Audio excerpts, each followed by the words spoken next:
Lakers against the defending world champion Boston Celtics here in the Forum. And so far in this ball game, it's been the Laker patented fast break so far. It's been a rebounding edge, including several offensive boards, and Magic Johnson, who's the leading scorer. But Tommy Heinsohn, Kareem Abdul-Jabbar with 3 blocked shots, 6 rebounds, and 8 points. And it's been the familiar duo of Kareem and Magic in the first period. Well, they sky high for this series. Boston, I think, did not show any kind of preparation for stopping a fast break team. They did nothing to stop the Lakers' fast break. Darren Day is into the ball game, and he'll be guarding James Worthy. A tough assignment for him.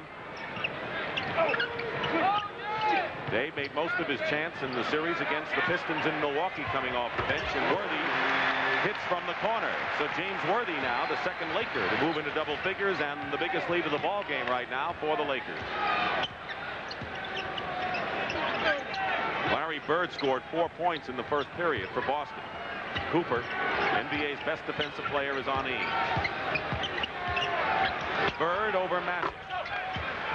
Larry Bird, who scored 35, 36, and 37 points in his last 3 playoff games. Well, Darren Day is in there for the Celtics to really try and catch up with James Worthy. You can't defend James Worthy until you catch him. Day is on him, and now they're going to isolate Worthy. They double team, and Magic gets through and gets the basket. That's how quickly the Lakers can pass if they're doubled. Boy, they have worked on this double team offense so effectively that they know where all the open people are. Cooper is on Ainge. Magic is on Vincent. This is the shot, and Kareem with a rebound. And Sam Vincent commits a foul, his first. So this is the first time in this kind of playoff level for Sam Vincent and Darren Day of the Boston Celtics. Well, Sam went up and challenged Magic, almost stole the ball, but it looks like Dennis Johnson is going back in for him. Kareem, you've seen it before, but he misses, and Michael Thompson grabs the rebound. Thompson and Kareem with Johnson, Worthy, and Cooper. Worthy blocked by Parrish. What a great play Parrish made. Worthy normally takes a one-dribble drive and crams it on that play.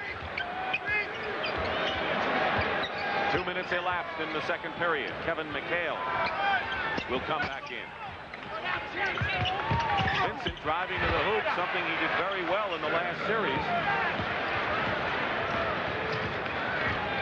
He's the only penetrator the Celtics have, Sam Vincent. Worthy working against Day. Basket counts and a foul. Day had no chance against those long arms. You can't let a good big man with that kind of quickness feel you, and who also has a spin move. He feels you, and off he spins. You watch Worthy's quickness. Takes Day to the middle, gets him to commit, and then right back the other way for an easy 2. The 3 gifts he has: the post-up move, the catch, and a quick first step. James Worthy. Out here at the Forum, we have our share of luminaries, such as John Robinson, just got a new contract, the head coach of the Los Angeles Rams. Al Davis, the managing general partner of the Raiders, the other LA football team in town. Diane Cannon.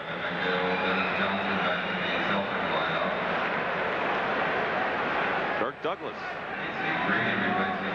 And a former Laker. Norm Nixon, who was traded in the deal that brought Byron Scott to the Celtics. And that guy over there, what's his name? You know, what's his name? He's from the Witches of Eastwick, isn't he? Larry Bird getting a breather right now, and the Celtics on the floor. Kevin McHale, Darren Day, Dennis Johnson, Robert Parrish, and Sam Vincent. Worthy looking for the 3-point play.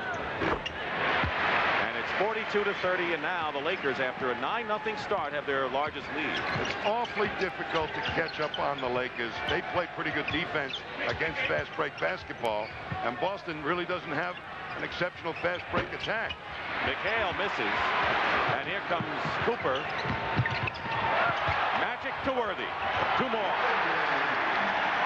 Worthy has 15 points, and Magic has 13. When you go out and get Worthy, then Magic drives to the basket on those fast break thrusts. Day throws it away into the hands of Cooper. 2-on-1. Worthy again.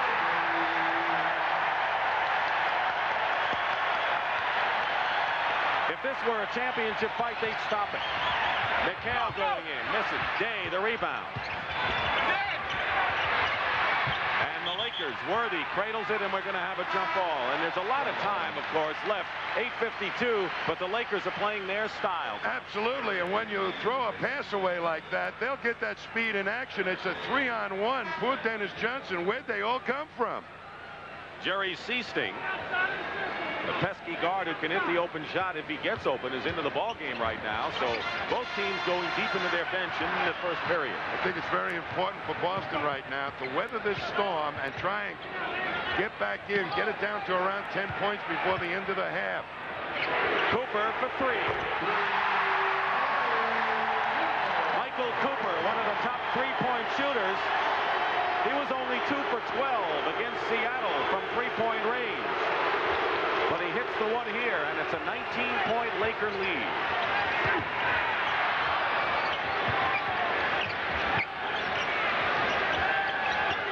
Harris over Kareem. Johnson. Kareem, and it's off his hands, and it'll be Boston's ball as Larry Bird, who has scored 6 points, comes back in, and Magic Johnson goes out.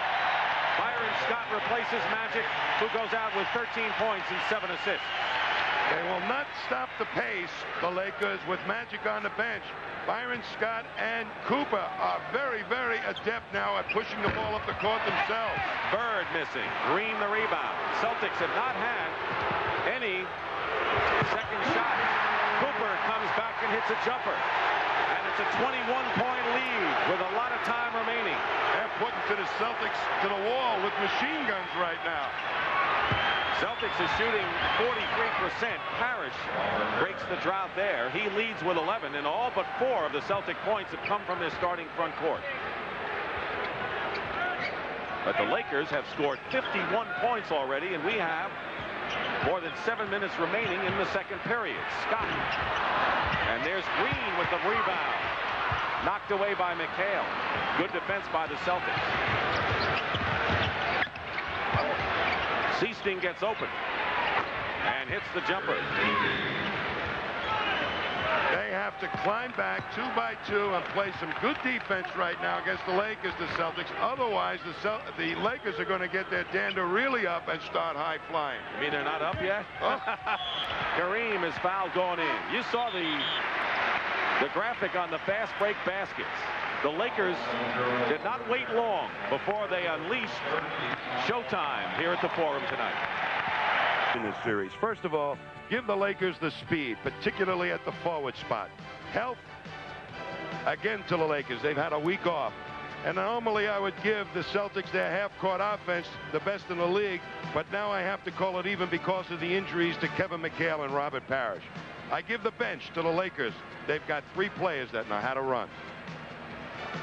You know, Tommy, after the 7-game series against Milwaukee, the Celtics didn't really play that well in Game 1, and the Pistons had a great opportunity that they let get by the boards. It doesn't look like the Lakers are giving the Celtics that chance in Game 1. The Celtics, in like playing the Pistons series, the Pistons gave up the pace of the game most of the time by themselves. The Lakers are not going to do that in this series. They're going to take the ball to the basket hard every single time to put the slower Celtics under the gun. Have you seen the Celtics under siege at all this year, or maybe even recent years, against this kind of offensive pressure? Well, they're a pretty gritty bunch.